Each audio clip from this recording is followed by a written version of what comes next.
O Rio de Janeiro anunciou mudanças no treinamento depois das mortes de moradores inocentes nos últimos dias durante algumas ações da Polícia Militar. As vítimas foram Eloá, de 5 anos, Thiago Flauzino, de 13 e Guilherme Lucas Matias, de 26.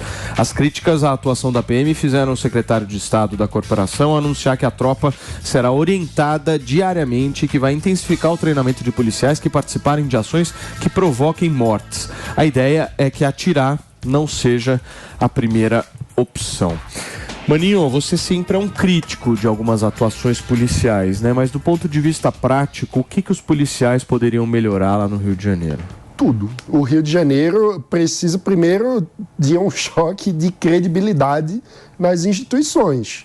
A avacalhação das instituições no Rio de Janeiro, infelizmente, não é algo restrito a um aspecto do Estado. Mas não é um problema da polícia, né? É um problema do poder público. É um problema o que eu estou tentando dizer. Não é a polícia apenas. Sim. O poder público no Rio de Janeiro... Vou receber só quem nos acompanha pelo rádio. Para vocês que chegaram agora, a gente está repercutindo aqui uma mudança de treinamento dos policiais militares do Rio de Janeiro depois de algumas mortes de inocentes que foram constatadas. E o Mano está dando aqui uma avaliação da situação do poder público lá no estado. O poder público no Rio de Janeiro, basta lembrar a quantidade de governadores em sequência que foram presos por escândalos de corrupção.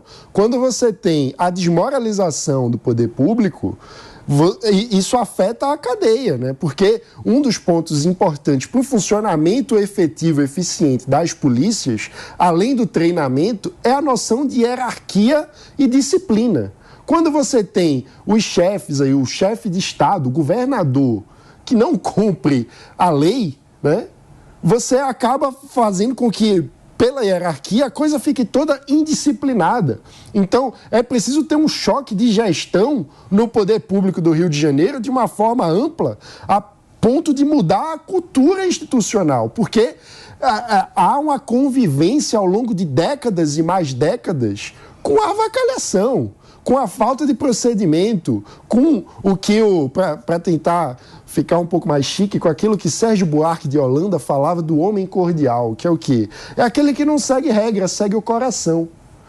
Então, em função dos laços pessoais, eu aprovo, eu faço vista grossa ou levo a sério uma situação. E não pode ser. A lei precisa ser aplicada e valer para todos. Mas isso passa justamente por um choque geral de gestão. E aí, claro, é preciso pensar o que é possível fazer de forma mais direta no âmbito da polícia. Isso passa por treinamento, por reconhecer o bom trabalho e por punir o mau trabalho, como em qualquer trabalho. Mas, Mano, você concorda comigo que o enfoque, por muitas vezes, não é esse que você está dando? O enfoque que, por muitas vezes, o debate público dá é no policial. Ou seja, o policial é o cara que é culpado por essa história.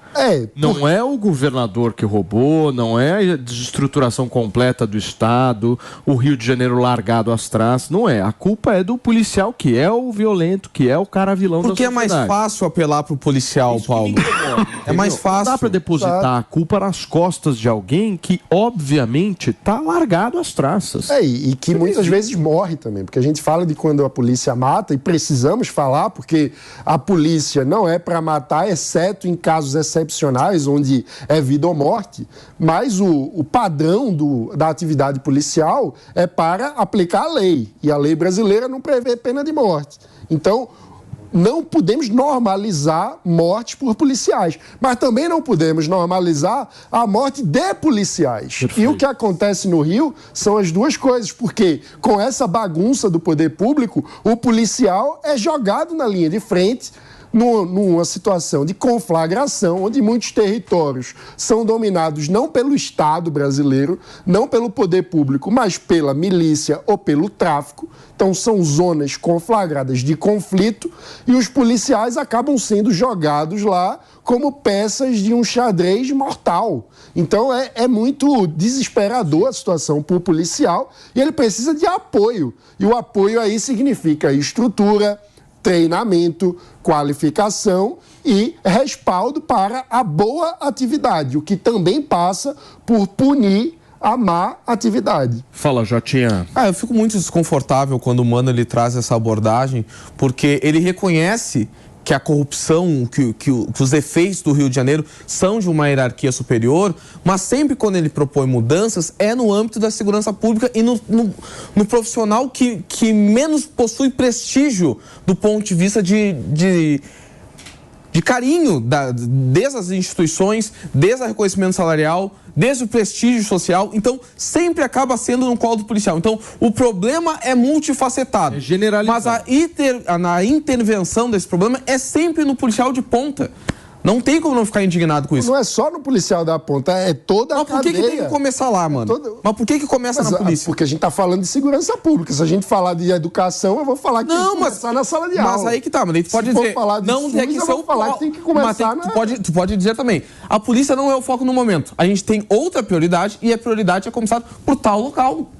Por que tu não fala isso? Por que é sempre na polícia? Porque o tema é segurança pública, o tema é o assassinato. Tu pode discordar assassinato o tema não é segurança pública. É mudança no treinamento de policiais militares. Como resposta ao fato de que 3 pessoas inocentes, incluindo crianças, foram mortas indevidamente por agentes da polícia. Isso é populismo, mano. Não é isso é populismo, isso é demagogia. Qual é a demagogia? Tu pega uma tragédia e tu começa a sambar em cima dessa tragédia e a partir daí tu precisa ter que dar uma resposta imediata para a sociedade, uma resposta infundada, sem diagnóstico de nada e dizer que o problema está na polícia quando não está. O problema não está só na polícia, mas também é preciso ter um choque de gestão. Isso passa por treinamento, por qualificação, por estrutura, por reconhecimento, inclusive salarial. É preciso fazer com que quem progrida na carreira seja o bom policial, que o mau policial seja punido e afastado. Ou seja, quem trabalha bem, quem trabalha mal, não pode ter o mesmo tratamento, porque isso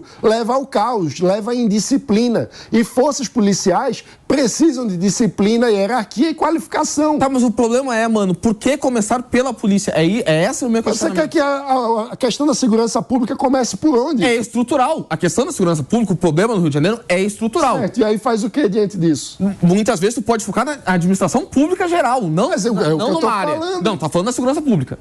Tu está dando enfoque na área de segurança pública. O que tu está dizendo, então, é que não se deve discutir uma agenda para a segurança pública. Não, estou dizendo que se o problema do Rio de Janeiro é genérico, tu tem que atacar a estrutura. Se tu está me dizendo que o problema do estado do Rio de Janeiro é complexo, é multifacetado, quem é que envolve resoluções e proposições para resolver um problema multifacetado? Aí o que a gente tem que dizer, então, é esperar a próxima eleição que o povo carioca... Não, tu cobra do governador. Tu cobra do governador. Tu cobra do governador do estado. Queridos, a imagem do nosso queridíssimo Thiago Boava ao centro com vocês debatendo e ele com esse belíssimo chapéu me chama muito a atenção, porque o Thiago é um cara de equilíbrio. E eu quero entender de você, meu querido Thiago Boava, de que lado você está dessa história? Olha, eu fico sempre do lado da polícia.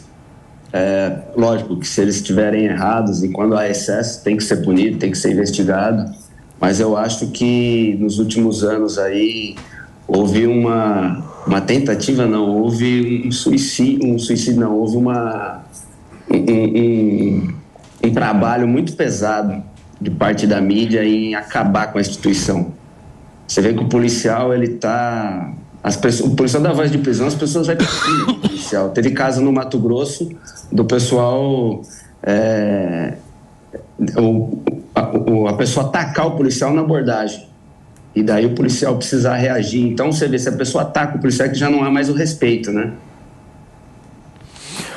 Muito bem, gente. Eu acho que, Maninho, nessa história, o que eu acho que a gente pode talvez contribuir é o seguinte: a gente não pode, na sociedade, elencar um vilão e um herói. Claro. Porque ninguém é vilão e ninguém é herói. Exato. O que por muitas vezes a gente vê a narrativa de esquerda fazendo é colocar o policial como se fosse alguém do mal. Isso é absurdo. Isso aí, você deturpa completamente o sentido de estabilidade jurídica, de segurança que você pode vir a ter num país. Se você achar que a autoridade que está lá para te proteger é alguém ruim, do mal... Exato.